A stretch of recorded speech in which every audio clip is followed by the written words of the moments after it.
자, 어떻게 복음을 전할 것인가? 이제 7번째 시간입니다. 자, 신실한 구령자로 쓰임받는 비결입니다. 우리는 복음을 한두 번만 전하는 게 아니죠. 주님 오실 때까지 하나님께서는 우리에게 복음을 전하고 또 주님을 증거하라는 그런 사명을 주셨습니다. 그러니까 우리 그리스도인들의 사실 이 신앙생활에 가장 중요한 것은 신실함입니다. 하나님께서는 여러분의 탁월함을 요구하지 않았어요. 신실함을 명령하셨습니다.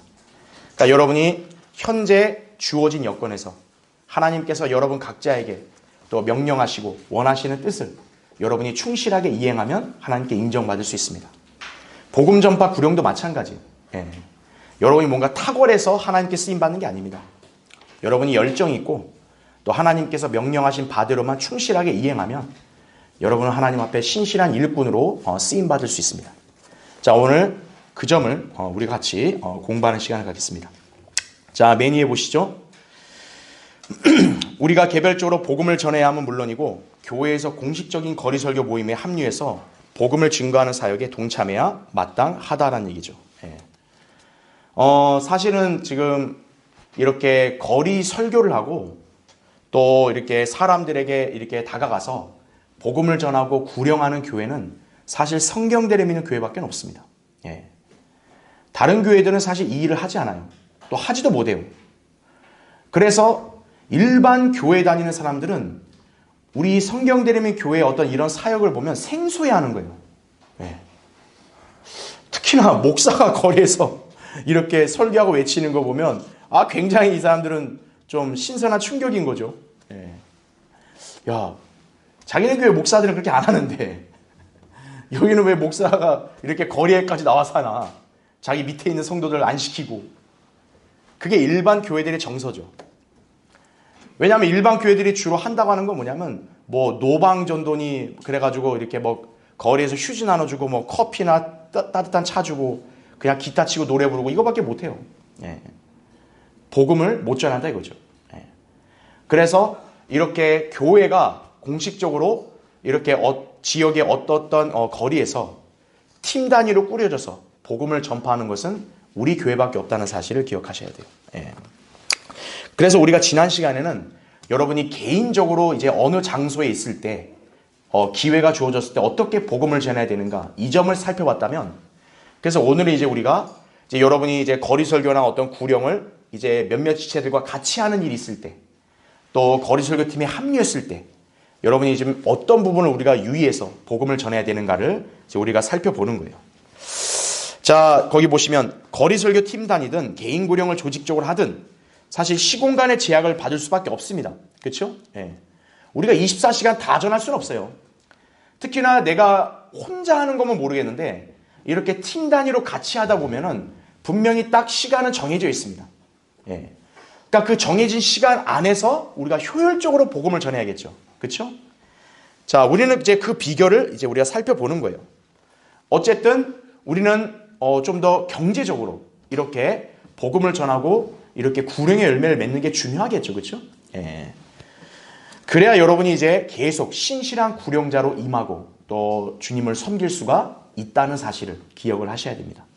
그래서 오늘 내용이 좀 방대하다 해도 사실 이거 굉장히 좀 평이하면서 여러분이 들으면 다 이해할 수 있는 거니까 저랑 같이 이제 교환을 함께 보면서 제가 이제 여러분이 이제 거리 설교를 나갈 때, 또 여러분이 이제 거리에서 누군가에게 복음을 전할 때 내가 무엇을 좀 더 이렇게 주의해야 되고 또 이것을 어떻게 실천해야 되는가를 한번 살펴보겠습니다.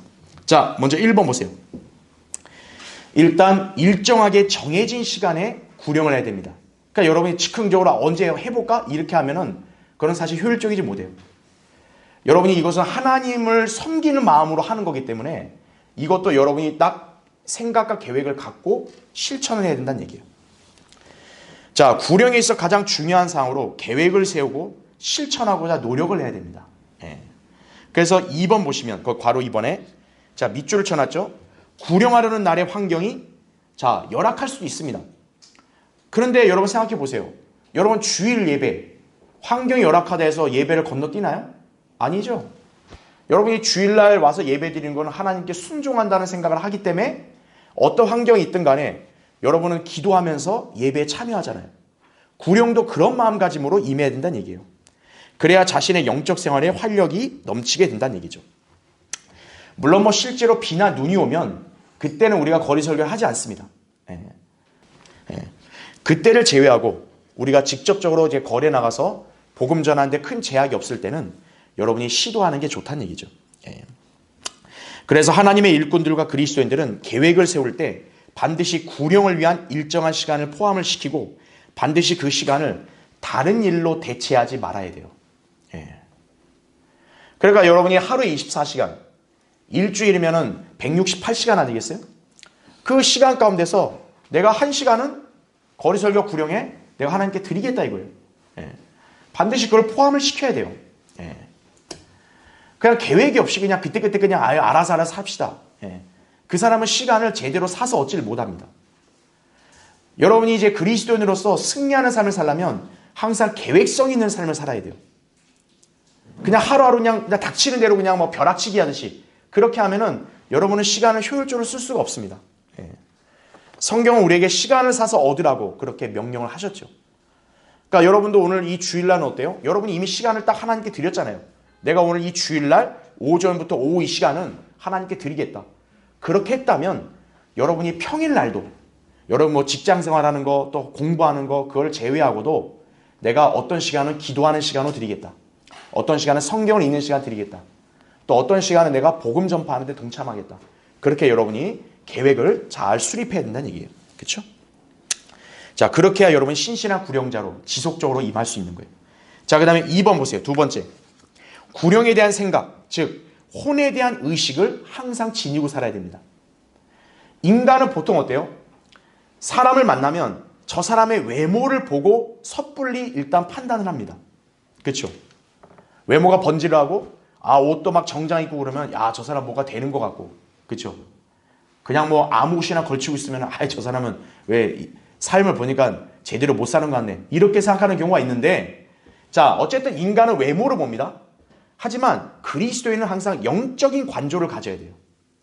그리스도인이 세상에서 어떤 사람을 만날 때도 여러분 항상 무엇을 가장 먼저 떠올려야 되냐면 저 사람 구원 받았을까? 항상 이 생각을 가져야 돼요.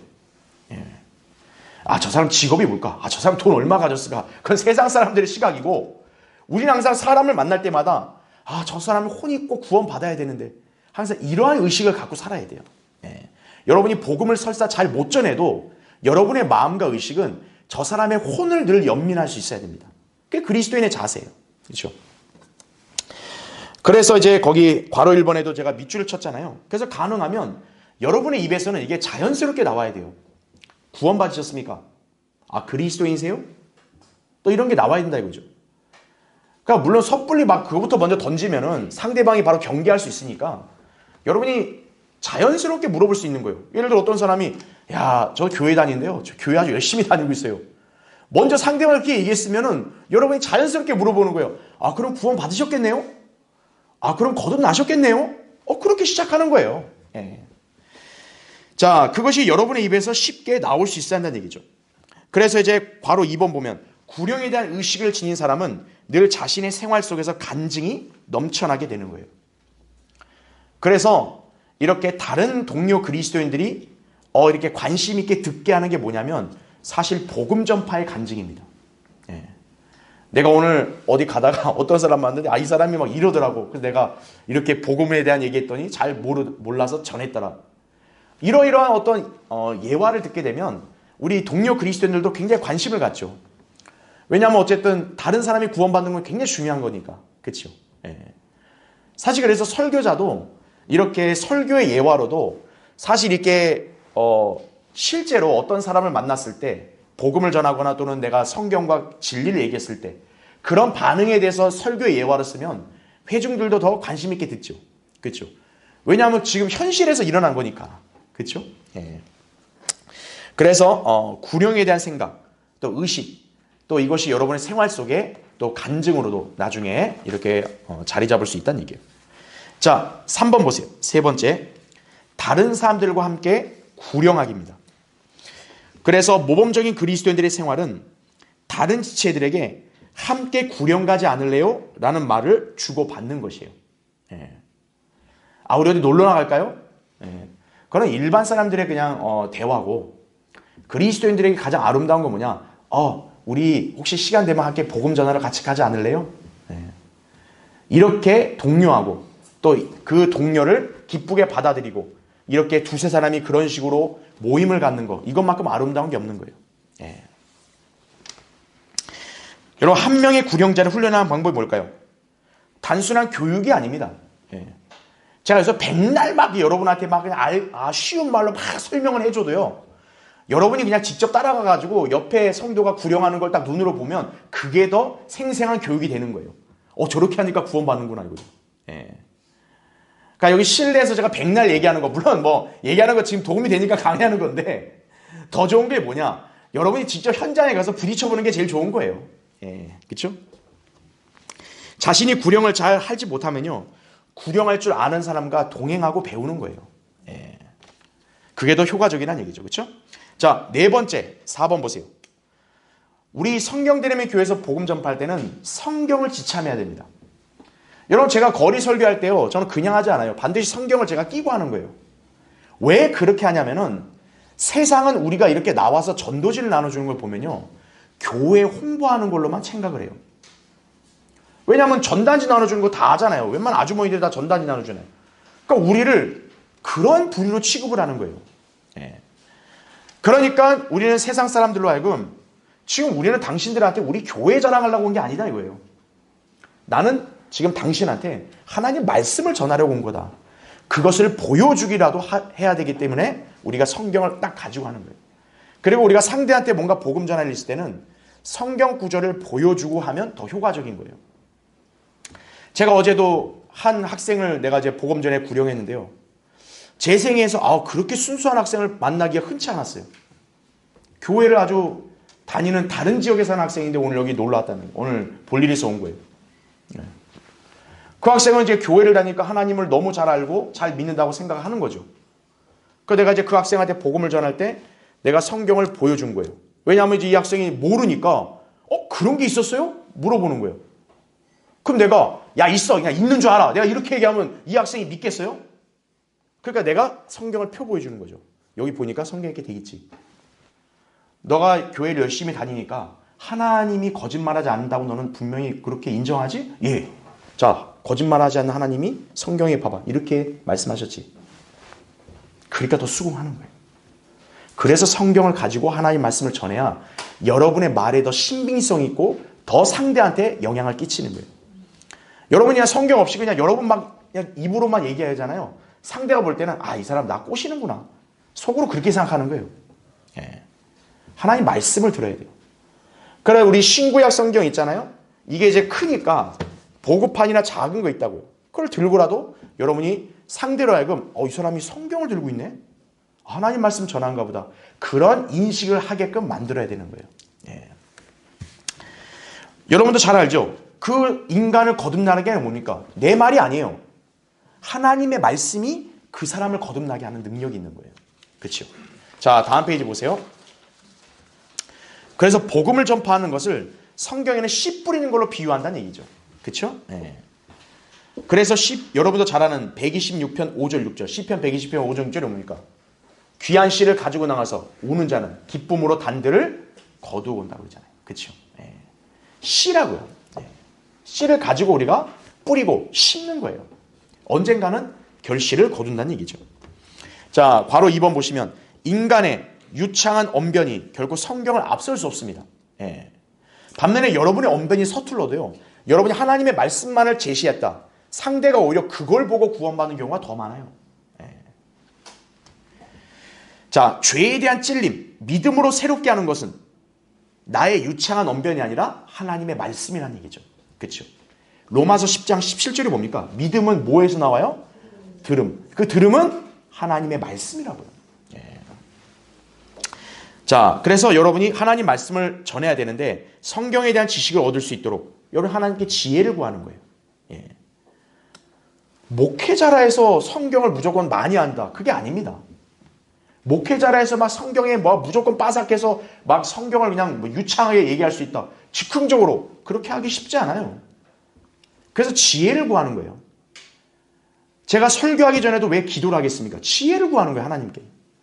여러분도 하나님 말씀 전하기 전에 지혜를 구하는 거예요. 그럼 주님이 약속했잖아요. 지혜를 아낌없이 주신다고. 예. 그렇게 기도하고 가는 거죠. 그래서 이제 3번을 보시면 웬만해서는 신구약 성경을 가지고 인도할 준비가 되어 있어야 한다는 얘기죠. 예. 여러분 수술할 칼도 어때요? 의사가 수술할 집도할 칼도 양날 가진 날카로운 거야지. 거기 장난감 칼 갖고 가서 그거 수술한다고 해보세요. 그거 말이 안 되잖아요. 그렇죠? 예. 자, 그래서 상대방이 내가 성경 들고 있으면 저 이상한 집단 아니야? 그렇게 부담 가지면 어떡하지? 그런 생각할 필요 없어요. 예. 성경을 보고도 그 상대가 경청하면 오히려 그게 더 효과적으로 복음 전환에 유리한 거예요. 예. 그걸 여러분이 기억하시면 됩니다. 자, 5번째 5번 보세요. 성경 구절을 능숙하게 활용할 수 있어야 됩니다. 예. 왜냐하면 그냥 내가 입으로 떠들고 야 하나님이 너 사랑하신다. 야 예수님이 너를 사랑해 십자가에 죽으셨다. 너 믿어야지. 굉장히 순수한 사람이면 믿을 수 있겠는데 어지간해서는 그것만 듣고는 사람들이 마음을 열질 않아요. 그래서 어때요? 그 사람의 마음에 찔림을 주려면 우리가 성경 구절을 활용을 할 수 있어야 돼요. 그러니까 여러분 이제 우리 구령에 필요한 성경 구절들 있잖아요. 그런 것들을 이렇게 들고 또 그걸로 그냥 이렇게 같이 보면서 전해도 돼요. 네. 왜냐하면 그 말씀 자체가 능력이 있는 거니까. 그렇죠?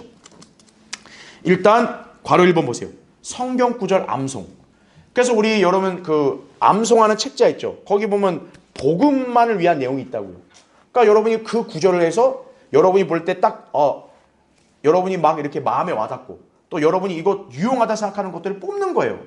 그걸 갖고 활용을 하는 거예요. 예.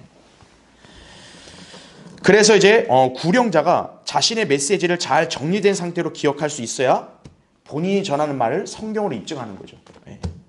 그럴 때 어때요? 상대방이 들었을 때도 설득력이 있는 거죠. 예. 막 이 말했다, 저 말했다, 요 말했다, 이 말했다 그러면은 상대도 막 헷갈린 거예요. 무슨 말 하고 있는 거지 지금? 예. 그래서 암송이 필요하고 자, 괄호 2번 보세요. 자신만의 성경 지도를 그리는 것도 필요합니다.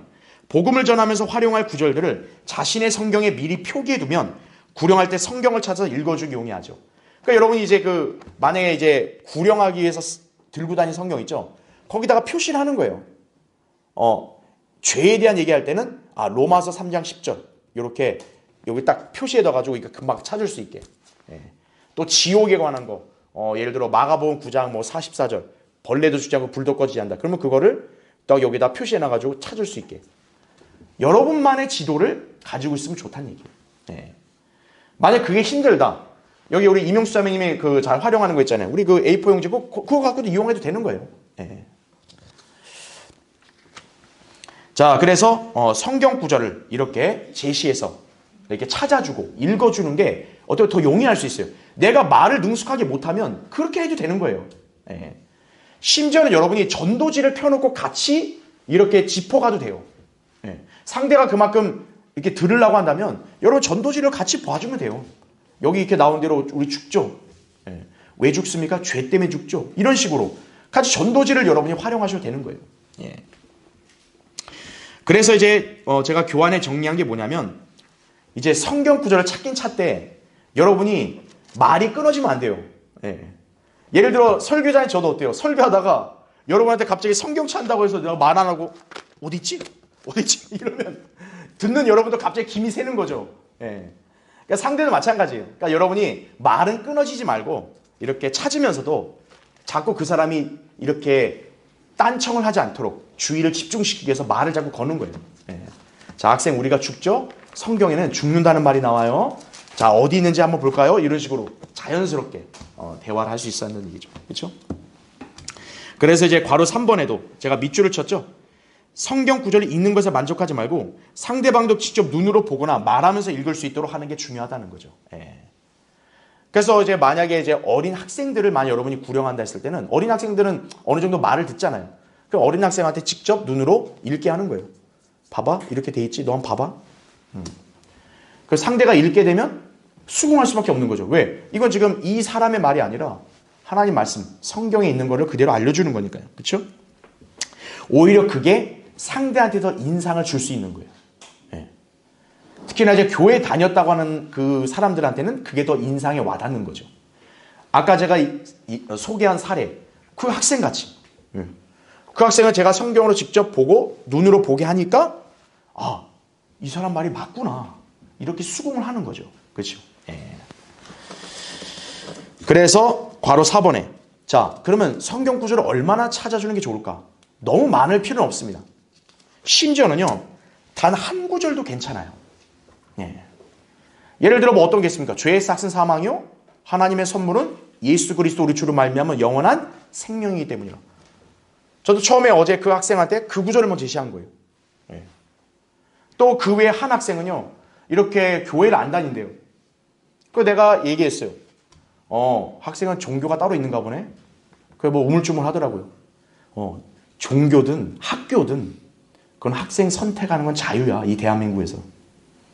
그런데 아니, 학생이 무슨 종교를 갖든, 학생이 성별이 어떻든 나이가 어떻든 나랑 다르지만 우리 둘이 닮은 점, 똑같은 점이 하나 있다.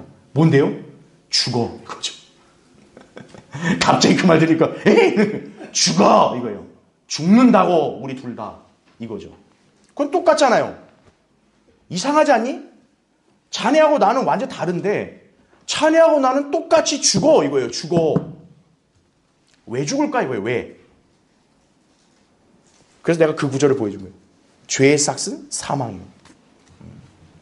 근데 지금 학생과 나의 다른 점 하나 있다. 나는 하나님의 선물을 받은 거고 아직 자네는 하나님 선물을 못 받은 것뿐이야. 그거죠. 그 구절을 보여주는 거죠. 네. 그렇게 여러분이 활용할 수 있다는 얘기죠. 그래서 오히려 성경 한 구절이 그 사람의 마음을 감화시켜서 그 사람을 회심하게 만드는 경우도 많아요. 여러 사례들이. 예를 들어 어떤 구절도 있냐면 여러분이 너무나 잘 아는 거. 하나님께 세상을 처럼 사랑하셔서 그의 독생자를 주셨으니 이는 그를 믿는 사람 누구든지 멸망하지 않고 영생을 얻게 하려 하심이라.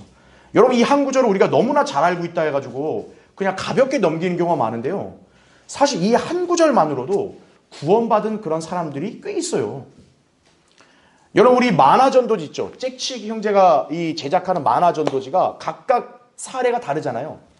근데 모든 그 만화전도지마다 공통으로 들어가는 구절이 뭐냐? 바로 제가 얘기한 요한복음 3장 16절이에요. 그건 항상 공통으로 들어가는 거예요. 특히나 인생의 좌절을 맛보고 자포자기한 사람들은 어떨까요? 그 사람들은 외로워요. 세상이 다 날 버린 것 같아요. 그런 사람한테 제시하는 구절이 그거죠. 하나님은 너를 사랑하셨다 이거예요. 심지어 네 부모나 네 가족이 너를 버렸어도 하나님은 너를 사랑하셨다 이거예요. 그거예요. 그래서 그 한 구절로도 변화되는 경우가 많다는 얘기죠. 그래서 이제 여러분이 복음 전을 앞으로 동참하거나 여러분이 하실 때도 늘 유념해야 될 게 뭐냐? 아, 성경은 필수적이다 이거예요. 내가 말을 못해도 돼요. 오히려 내가 성경의 말씀만 제대로 제시할 수만 있으면 상대방이 그거를 통해 구원받는 경우도 훨씬 많다는 사실을 여러분이 꼭 기억하셔야 하는 얘기죠. 그렇죠? 그래서 여러분이 그 성경 구절을 이렇게 활용을 할 수 있다는 얘기죠. 예. 그리고 우리 최근에 말씀 보존하게 나온 책이 있잖아요. 로마서와 요한복음. 거기도 딱 구절 표시가 돼 있잖아요. 어느 구절 몇 페이지로 가라. 그 여러분 그대로 따라서 복음 전해도 되는 거예요. 그렇죠? 예. 자, 그렇게 이해하시면 됩니다. 자, 이제 6번 보세요. 6번째. 일반적으로 자신과 동년배, 동성인 사람을 우선적으로 구령을 하라 이거죠. 예. 그러니까 이제 여러분이 뭐 개인적으로 이제 거리에서 이제 누군가에게 복음을 전하거나 이제 거리 설교팀이 합류해서 복음 전하잖아요. 물론 사람을 가릴 경우는 없습니다. 예. 누구에게든 우리는 복음을 전해야 돼요. 그런데 하나님께서 준비된 온들을 붙여주셨으면 나이 성별에 제한 없이 구령할 수 있지만 일반적으로 여러분이 이제 누군가에게 다가가서 복음 전하려고 하면요. 가급적이면 동성의 사람, 동년배가 좋다는 얘기예요. 예. 왜냐하면 어떤 모양새가 안 좋냐면 거기 괄호 2번 나온 대로 예를 들어 이제 우리 젊은 남자들, 형제들, 청년들이 막 그냥 젊은 여자만 찾아다니는 거예요. 막 구령하겠다 하면서 막 여자한테 막 가고. 그러면 이제 일반 사람들이 볼 때 어때요? 좀 약간 질척거리는 것처럼 보인단 말이에요. 그럼 오히려 모양새가 안 좋은 거죠. 그렇죠? 예. 또 뭐 젊은 자매가 그냥 막 잘생긴 남자만 찾아다니면서 복음 전한다고. 그러면 이제 막 이성끼리 이러면은 오히려 그게 오해를 살 수 있는 겁니다. 그렇죠? 예. 그 이제 좋지 않은 징조인 거죠, 그게. 예. 왜냐하면 여러분이 꼭 항상 유념해야 될 게 다음 페이지 보세요. 복음을 전파하는 일에 반드시 마귀가 찝쩍거리고 방해한다는 거 아셔야 돼요. 그래서 쓸데없는 오해를 일으키는 거예요, 마귀가. 예. 그래서 이제 뭐 어쩔 수 없이 뭐 이게 이성인 사람이 찾아와서 물어볼 때 대답해 줄 수 있겠지만 웬만해 가지고는 복음 전할 때는 동성의 사람 또 동년배가 좋다는 얘기죠. 예. 그래서 3번 보세요. 맨 위에 가로서 3번. 연령대도 어때요? 비슷한 사람일수록 복음을 전하는데 좀 더 공감대가 형성이 되고 상대방이 쉽게 마음을 열 수가 있다는 얘기죠. 예. 그러니까 이건 뭐 사실 상식적으로 그렇잖아요. 예를 들어 나이가 새파란 형제가 막 나이 든 사람한테 가서 인생이 뭔지 아십니까? 그러면 나이 든 사람이 볼 때 웃기고 있네 아직. 내 인생의 절반도 못 산 놈이 뭘 무슨 이렇게 생각한다 이거죠. 그렇죠? 예. 그러니까 사실 어때요? 상대가 그 사람의 연소함을 업신여긴단 말이에요. 네. 그러니까 그건 사실 비효율적이라는 얘기죠. 예. 물론 이제 또 나이 많으신 분들이 막 나이 어린 애한테 전하기도 약간 좀 부담스러울 수 있어요. 특히 요즘 같은 경우는 뭐냐면 이렇게 좀 나이 많은 막 남자가 이렇게 막 나이 젊은 막 어린 여자 학생들한테 막 복음 전하면은 막 은근히 그걸 민감하게 반응하는 그런 사례가 요즘 많단 말이죠. 예. 그래서 그런 부분들은 좀 주의를 할 필요가 있다 이거죠. 예. 특히나 이제 사람들은 어쨌든 편견을 가져요. 우리가 이제 거리에서 복음 전하다 보면 일단 이 하도 이단 종파들이 난리를 쳐대가지고 우리를 그런 사람 취급하는 경우가 많아요. 그래서 우리는 항상 그것을 유념을 할 필요가 있어요. 그렇죠? 자, 물론 괄호 4번에 어디까지나 지금 제가 설명한 거는 일반적인 겁니다. 여러분이 이거에 너무 막 매몰돼가지고 무조건 내 나이 또래만 찾아다녀야지 이게 아니에요. 여러분이 복음 전하는 거는 제약이 없어요. 언제든 할 수 있습니다. 다만 거리 설교 팀 단위로 이렇게 우리가 조직적으로 갈 때는 이제 그런 부분들을 약간 좀 주의할 필요는 있다는 얘기죠. 예. 왜냐하면 우리가 복음 전하는 걸 마귀가 방해하기 때문에 그런 거예요. 예. 그래서 또 여러분이 복음 전하는 것도 동년배, 동성인 사람이 어때요? 공감대가 좋죠. 왜냐하면 비슷하니까. 예. 그러니까 서로가 대화도 잘 될 수 있다는 얘기죠. 예. 자, 그런 부분을 여러분이 기억하시면 됩니다. 자, 7번 보세요. 7번째. 또 주의해야 될 게 뭐냐면 복음이란 주제에만 머물러야 돼요.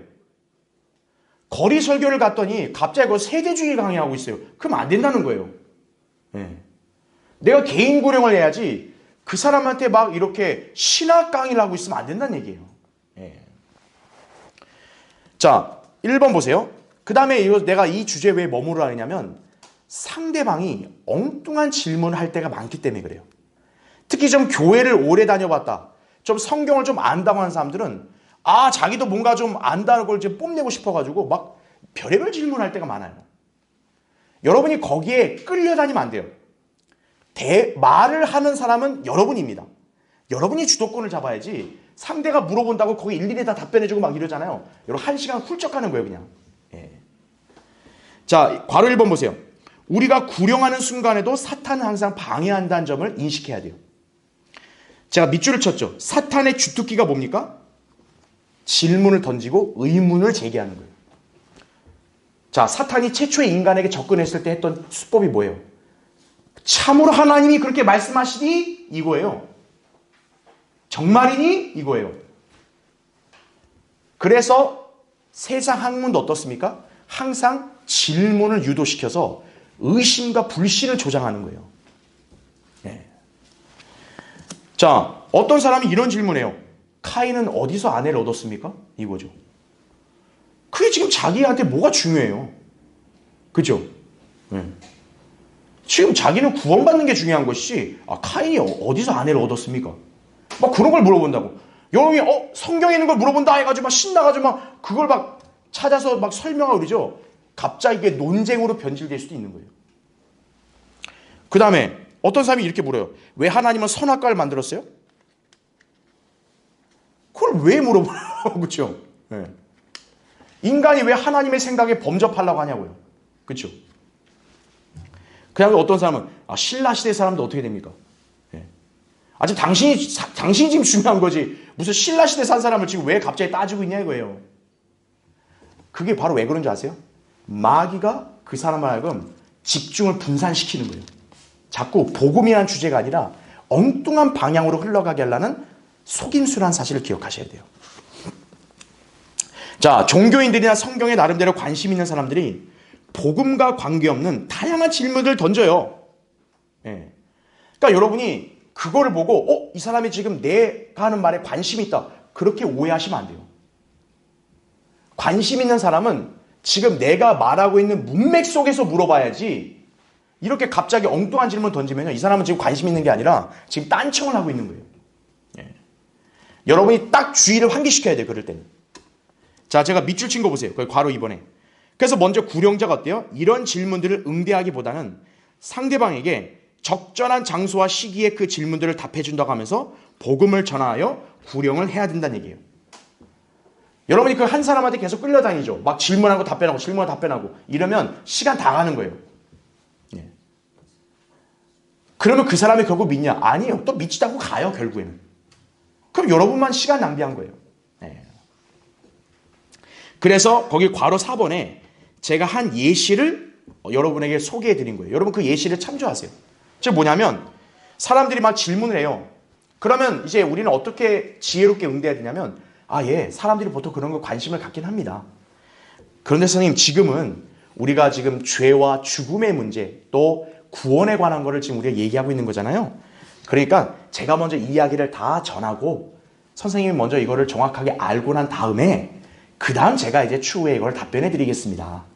이렇게 여러분이 정중하게 거절을 해야 되는 거예요. 근데 여러분이 그냥 화난다고 대놓고 아저씨 쓸데없는 소리 하고 있어요. 자, 얘기 들어요. 이러면 상대방이 또 기분 나빠요. 그럼 또 가버려요. 그러니까 여러분이 그렇게 하면 안 되고 지혜롭게 해야 돼요. 그래서 최대한 정중하게 왜 제가 지금 당신의 질문에 제가 응대를 안 하는지를 이렇게 간단히 설명하고 가는 것이죠. 왜 그러냐면 또 이렇게 얘기할 수 있어요. 지금 여기 나온 대로 지금 아직 선생님은 가장 성경의 기본적인 구원에 대한 부분을 잘 모르시기 때문에 다른 질문까지 이해할 수 없습니다. 지금은. 그러니 먼저 구원에 관한 것부터 확실하게 알고 그 나서 답변해 드리겠습니다 하고 여러분 넘어가시면 되는 거예요. 그러고 나서 여러분 이제 만약 구령을 하죠. 그러면 상대방이 그거 물어볼 것 같으세요? 안 물어봐요. 딱 신기한 게 뭐냐면 막 그거 굉장히 궁금해 미칠 것 같던 사람이 딱 제가 넘기고 복음 전해서 이상 구원받았죠. 그거 다 잊어버려요. 그 사람이. 안 물어봅니다. 바로 그게 뭔지 아세요? 순간 마귀가 그 사람한테 생각을 넣어준 거예요. 그러니까 여러분은 그 순간순간마다 마귀가 바로 방해하는구나. 이걸 여러분이 항상 인식을 하셔야 되는 얘기죠. 그렇죠? 자, 이제 8번 보세요. 8번째. 구령하기 전에 성령님의 충만한 인도를 위해서 기도를 해야 된다는 얘기죠. 그렇죠? 자, 바로 뭐냐면 여러분이 구령을 위한 기도도 사실 별도로 해야 돼요. 우리가 토요일마다 지금 거리 설교하는데 여러분 이거 동참하기 위해서 기도하고 동참하는 거예요. 또 여러분이 개인적으로 시간을 들여서 내가 이때 복음을 전하러 가겠다 했을 때도 여러분이 주님께 제가 성령님으로 충만할 수 있게 해달라고 기도하고 지혜를 구하고 또 혼들을 만나게 해달라고 기도하고 가야 되는 거예요. 자, 거기 괄호 2번 보세요. 밑에. 구령을 방해하는 가장 큰 내적인 요소가 뭔지 아세요? 자기 육신의 자신만만한 자만심이. 자, 사실 어떠냐면 소위 이제 갓 구원받은 사람들이나 또 좀 이제 내가 이제 그리스도인이라는 사실을 좀 알고 난 다음에 이제 내가 다른 사람을 생각할 때 굉장히 좀 자만하는 경향이 있어요. 뭐냐? 내가 잘하는 사람이다 이거예요. 내가 얘하고 시간이 세월이 막 몇십 년인데 내가 너무 잘한다. 내가 탁탁 전하면 알아서 믿을 거라고. 딱 그렇게 생각하거든요. 근데 막상 부딪히면 어떠냐? 격렬한 저항을 받는 거예요. 오히려. 그때 이 사람이 충격을 받는 거죠. 이해가 안 되는 거예요. 우리 성경대명교회도 마찬가지거든요. 어떤 사람이 오해하는 거예요. 본인이 뭔가 우위에 있다고 생각해가지고 탁 자기가 말해가지고 이 애들 뭐 성경대명교회 데리고 오겠다고. 근데 막상 하려니까 안 되는 거예요. 왜냐? 영적인 일은요, 육신적인 어떤 그런 요소로 될 수 있는 게 아니에요. 얘는 내 자녀니까 내 말을 들을 거야. 영적인 일은 그렇게 쉽지가 않아요. 그러니까 여러분이 기도하셔야 되는 거예요. 복음을 전한 일도 이 사람을 내가 잘한다 해서 자신만만한 게 아니라 여러분 기도하셔야 돼요. 왜? 마귀가 엄청나게 방해하거든요. 구원받지 못하도록. 여러분 성경대면 교회 믿음 생활도 마찬가지예요. 여러분이 그냥 뭐 내가 나오면 되지 뭐 이럴 수 있는데 마귀가 공격한다는 사실 아셔야 돼요. 그래서 기도해야 돼요. 주님, 제가 주님께 이렇게 마음껏 찬양하고 오늘 경배드리는 삶 살 수 있도록 저를 인도해달라고, 마귀가 방해하지 못하도록 지켜달라고 기도하셔야 되는 거예요. 그렇죠? 그래서 여러분이 그렇게 기도하고 딱 복음 전파로 나가죠? 여러분은 자신감이 있는 거예요. 담대하게 전할 수 있는 거예요. 상대방이 막 발끈하고 완고해도 여러분 담대하게 전하는 거예요. 하나님 말씀과 능력으로 다 물리칠 수 있다고 확신 갖고 하면 되는 것이에요. 자, 다음 페이지요. 자, 맨 위에 3번. 자, 제가 밑줄을 쳤는데 너무나 간단 명료하지만 사실 쉽게 발이 안 떨어지는 겁니다. 자, 기도했으면 어떻게 해야 돼요? 가라 이거예요. 가라. 기도는 너무나 열심히 해요. 복음이 너무나 중요합니다. 구원 받아야 됩니다. 기도하는데 기도 끝나고 안 가요. 그러면 아무 일도 없는 거예요. 기도했으면 어떻게 돼요? 하나님은 여러분에게 단호하게 명령하십니다. 가라 이거예요. 가라. 가야 돼요. 좀 더 기다리겠습니다. 좀 더 훈련을 받겠습니다. 네. 하나님은 바로 얘기합니다. 됐다. 가라 이거예요. 훈련을 받아야죠. 가면 훈련이 된다 이거예요. 네. 망설이지 말아요. 그죠? 여러분, 가라는 명령이 언제 주어졌어요? 2000년 전에 이미 주어졌어요. 하나님이 어제 명령한 것도 아니고 이미 2000년 전에 명령했어요. 가라. 가라. 근데 여기에 망설인다 이거예요. 그럼 아무 일도 안 일어나요. 자, 여러분 한번 찾아보죠. 마태복음 28장 한번 보세요. 거기 19절부터 20절 보겠습니다.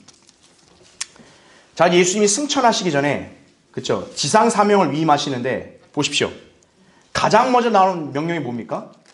그러므로 너희는 어떻게 하래요? 가서입니다. 야, 너희는 먼저 배우라가 아니에요. 너희는 가서 이거예요. 먼저 가서 모든 민족들을 어떻게 하랍니까? 가르쳐라 이거죠. 복음을 전하고 가르치라는 거예요.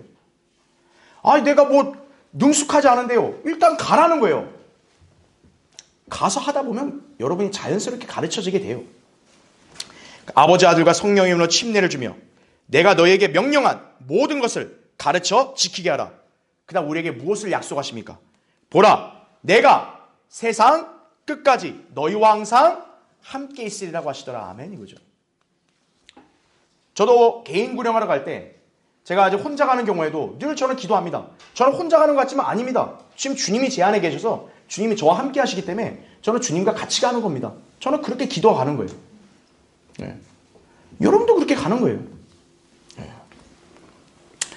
자, 이 명령이 2000년 전에 내려졌거든요. 그럼 생각해 보세요. 여기 사도들부터 시작을 해가지고 초기 교회 시대 그리스도인들이 얼마나 많았어요. 만약 그 사람들이 다른 많은 거 필요 없고 1년에 한 명만이라도 구령했다고 생각해 보세요. 그래서 어떻게 했을까요? 이 지구는 벌써 복음화되고 남았어야 돼요. 그런데 어때요? 그게 안 됐죠. 네. 신실한 성도들이 있는 반면에 복음에 있어서 신실하지 못한 사람들이 여전히 많은 거예요. 네. 지금 이 명령을 준수하지 못했기 때문에 그런 거예요. 그렇죠? 자, 9번째 9번 보세요. 가능하면 한 사람을 상대로 구령해라. 자, 나머지 이 내용들은 그냥 여러분 참조 읽으시면 돼요. 자, 왜 이 원칙이 중요하냐면 이렇게 무리들이 모여있는 데서 여러분이 구령하려고 하죠. 반드시 마귀가 더 방해합니다. 어떻게 방해를 하냐면 어떠한 사람은 잘 듣는데 옆에 사람이 딴지를 걸어요. 막 조롱하고. 그래도 이 사람은 들으려고 하는데 이 옆에 사람이 자꾸 막 딴지를 걸면서 막 엉뚱한 소리하고 심지어는 뭐냐? 이 잘 듣는 사람을 막 데리고 가버려요. 억지로. 그래서 무리가 지어있는 데서 여러분 복음 전하는 것은 웬만하면 지양하는 게 좋아요. 예. 가능하면 개인 구령을 할 때는 한 사람을 놓고 구령하는 게 좋아요. 물론 이제 학생들이나 어린이들을 대상으로는 한 두세 명은 될 수 있을지 모르는데 요새 근데 어린이들도 3명 이상을 데리고 구령하기가 쉽지가 않아요. 왜냐하면 막 장난을 치거든요. 예. 그래서 여러분이 이 구원받게 하기 위해서 복음을 전하는 이 시간만큼은 가능하면 한 사람을 상대하는 게 더 효과적이다.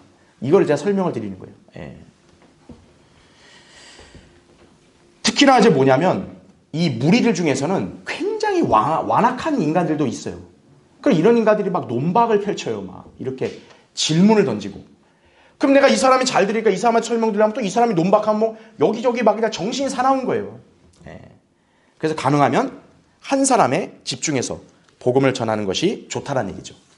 그래서 만약 무리를 이렇게 여러분이 상대하는데 이제 전도지 주고 복음 전하는데 어떤 사람이 관심이 뭐예요? 상대방이 없어요. 그럼 여러분은 그 관심 보인 사람한테만 집중하세요. 그럼 상대가 어떻게 하냐면 정방해하면 데려갈지 몰라도 아니면 자기가 피해요. 알아서. 예. 그럼 여러분이 그 사람한테만 집중해서 복음을 전하면 된다는 얘기죠. 그 다음에 10번째 보세요. 10번.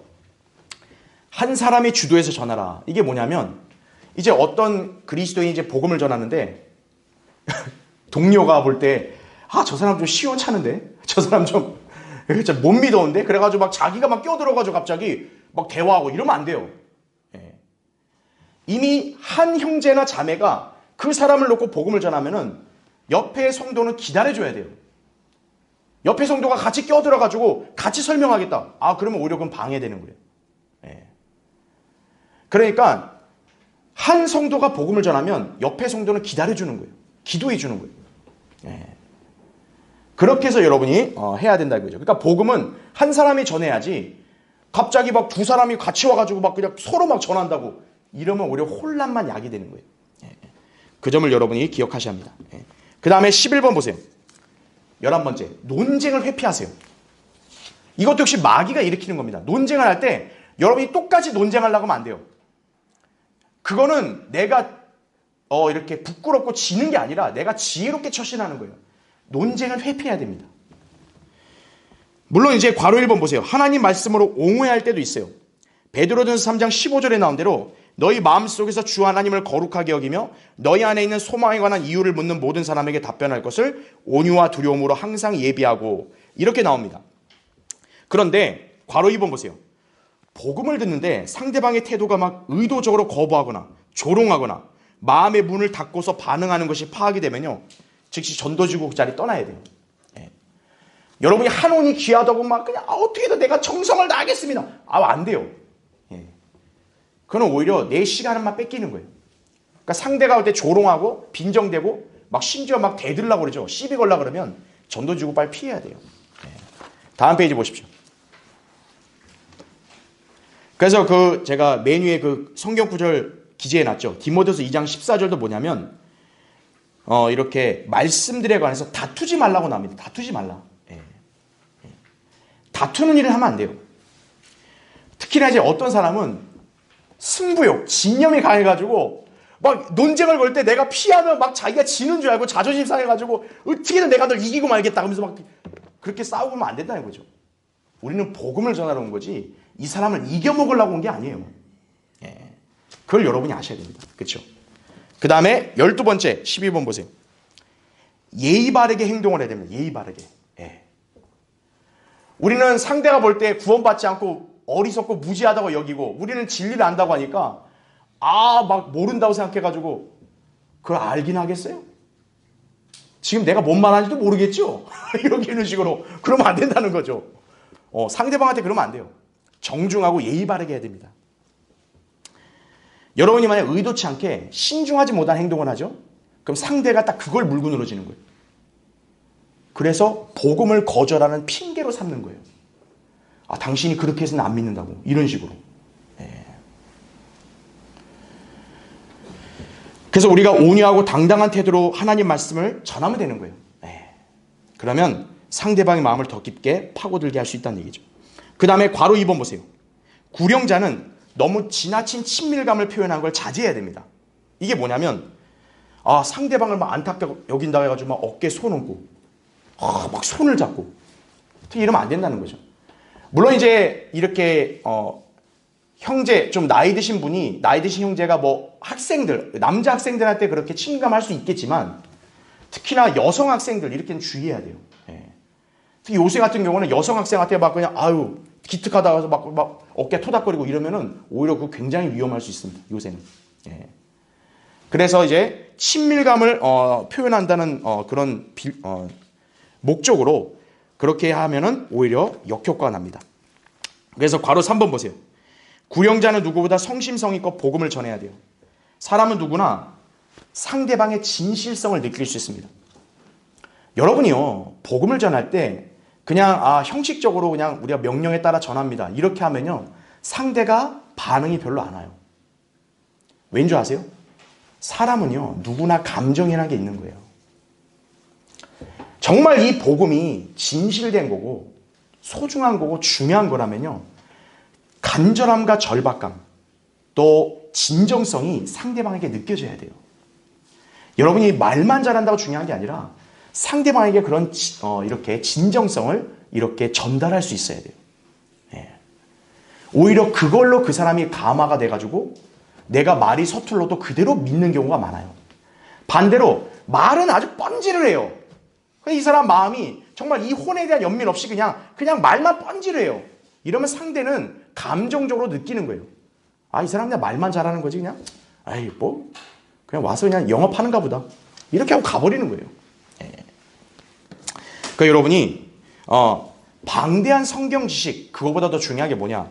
성경 한 구절이라도 진심을 다해 전해야 돼요, 상대한테. 자, 특히 4번 보세요. 마귀는 그럼 어떻게 방해하냐면 여러분의 화를 돋구도록 방해하는 거예요. 어떻게 하냐면은 막 조롱을 해요. 그리고 여러분을 건드릴 때가 있어요, 자존심을. 그럼 순간 구령자도 화가 나죠. 아우, 이래 그렇게 되면 이제 마귀의 공격이 당하는 거예요. 그러니까 여러분이 더욱더 인내를 해야 됩니다. 예. 화를 유발하는 사람이 있어요. 막 조롱하고, 안 믿을 건데? 안 믿을 건데? 에이, 이게 뭐야, 이게 막. 이런 사람이 있어요. 예. 제가 양양에서 거리 설교할 때 어떤 일이 있었냐면, 지난주에 내가 거리 설교하니까 막 남자 중학생인지 고등학생인지 모르겠지만 걔가 막 내 뒤에서 막 랩을 부른다니까요. 막 노래를 막 랩을. 미친 거죠. 마귀 들린 거예요, 얘가. 그러니까 내가 그래도 빨리 설교하고 끝내니까 얘도 끝내는 거예요. 그게 뭐냐면은 마귀가 공격하는 거거든요. 제가 볼 때 완전 새파란 애 아니에요. 그 얘가 막 내 뒤에서 막 이러고 떠드는 거예요, 얘가. 그러니까 다른 사람들도 이상하게 보는 거죠. 그게 뭐냐면 마귀가 나를 자극하려는 거예요. 그럼 그렇게 어떻게 하겠어요? 제가 화난다 해가지고 걔가 막 내 뒤에서 할 때 갑자기 뒷땅을 차려 이렇게 차버리면 어떻게 되는 거예요? 얘가 으악! 사람 팬다! 뭐 이러는 거예요. 그러니까 여러분 주의하셔야 돼요. 마귀가 공격하는 거예요, 그게. 그러니까 거기에 아랑곳 안 하죠. 전하니까 쥐가 그냥 무안하죠, 가버리잖아요. 그런 일도 있는 거예요. 근데 그게 자주 있진 않아요. 가끔 마귀가 그렇게 찝적대는 거예요. 왜? 여러분을 하여금 복음 못 전하게 하고 마음 상하게 하려고. 그러니까 여러분이 그거를 잘 유연하게 못 넘기면 여러분 다음부터 나갈 마음이 안 나는 거예요. 기분 상해서 못 나가겠다. 그 마귀가 여러분을 주저앉게 하려고 하는 거예요. 그러니까 여러분 거기에 이렇게 신경 쓸 필요 없다는 얘기죠. 그렇죠? 그 다음에 이제 13번 보세요. 좀 시간이 많이 흘렀는데 구원의 영원한 보장에 대한 확신을 심어주는 거예요. 그래서 저는 항상 구원이 상대방이 받았다고 하면은 제가 물어봐요. 그럼 이제 선생님은 죽으면 어디로 갑니까? 10중 8구는 다 하늘나라 간다고 얘기하는 거예요. 다. 신기하잖아요. 그렇죠? 그게 이제 구원받았음을 이제 의식적으로 아는 거예요, 이 사람이. 그렇게 확신을 주는 거예요. 맞습니다. 이렇게. 그렇죠? 그래서 그 구원이 영원히 보장된다. 당신은 이제 오늘부로 하나님과 아버지 아들 관계로 묶였기 때문에 이거는 바뀌지 않습니다. 그러니까 당신은 아버지가 계신 곳으로 죽어도 가는 겁니다. 이렇게 확신을 심어주는 것이죠. 그 다음에 14번 보세요. 사탄의 공격에 대해 경고를 하는 거예요. 다음 페이지요. 그래 여러분이 이제 상대방이 바쁘지 않고 잘 듣고 있으면은 복음을 전하고 나서는요, 마귀가 이제 당신이 구원받았기 때문에 공격을 합니다. 그거를 알려줄 필요가 있어요. 왜냐하면 여러분 항상 유념해야 될 게 뭐냐면 우리는 그냥 구원만 받았다 땡 이러면 안 돼요. 사실 우리의 궁극적인 목적은 뭐냐면 구원을 받고 이 사람이 진리의 지식에 이르는 게 중요한 거예요, 사실은. 그러니까 여러분은 그 사람은 그냥 구원만 받게 하면 땡이다 이렇게만 생각하면 안 되고 항상 이 사람이 어떤 경로로든 진리에 눈 뜨고 하나님을 믿을 수 있어야 된다는 의식을 가져야 돼요. 그래서 그 사람의 이후의 삶을 위해서도 우리가 마귀의 공격을 경고해 주는 게 좋다는 얘기예요. 그렇죠? 자, 그래서 나중에 참조하시면 되고 괄호 2번. 제가 밑줄을 쳤죠. 가능하면 상대 연락처와 구령자 연락처를 교환해서 필요할 때 연락할 수 있도록 해줘야 된다는 얘기죠. 이때 상대가 자신의 연락처를 알려주는 것에 소극적이면 전도지에 제시된 교회 연락처, 구령자 연락처만 건네주는 것도 현명한 행동입니다. 왜냐? 여러분이 구령했으면 여러분이 그 사람의 영적 아버지예요. 예. 여러분에게서 영적 아들이에요. 그런 책임감을 가져야 됩니다. 항상 그리스도인은. 예. 그래서 이제 그렇게 친해지면 좋고, 만약에 안 되면 우리 전도지 있죠? 우리 교회 전화번호, 제 전화번호 있잖아요. 그냥 넘기는 거예요. 어떤 사람이 뭐 관심이 있다. 여러분이 답변해 줄 필요 없어요. 다 저한테 넘기세요. 다. 예. 여러분이 정하기 어려우시면 우리 전도지 거기 전화번호한테 연락하세요. 이렇게 알려주면 되는 거예요. 어쨌든 그 사람이 구원받은 게 이제 끝이 아니라 진리를 알아야 된다는 시까지도 알려줘야 된다는 얘기예요. 예. 그래야 여러분이 그 사람을 제대로 구령한 거예요. 그래서 15번이 바로 그겁니다. 구원받은 후의 생활에 대해서 알려주는 거예요. 이제 선생님 성경을 읽고 하나님 말씀을 이제 보시면 이해가 되실 겁니다. 그걸 믿어야 됩니다. 그리고 선생님이 이제 기도하셔야 됩니다. 그런 것들을 기본적인 걸 이렇게 당부해 주는 거예요. 그렇죠?